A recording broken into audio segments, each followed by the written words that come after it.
তোজো, তুমি অনেক দিন ধরে মায়ের কাছে একটা জিনিস চাইছিলে, মা তোমার জন্য নিয়ে এসছে, বাট এটা সারপ্রাইজ। তুমি চোখ বন্ধ করো, তুমি কিন্তু হাত নাড়াবে না, ঠিক আছে? চোখও খুলবে। সারপ্রাইজ! খুব খুশি।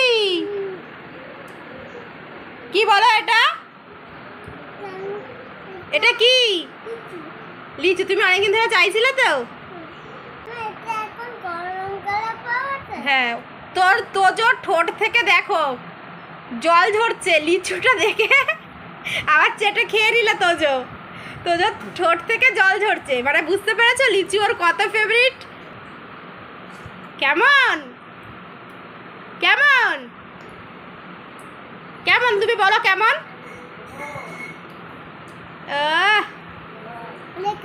লিখে দেবো? কেন? খাও।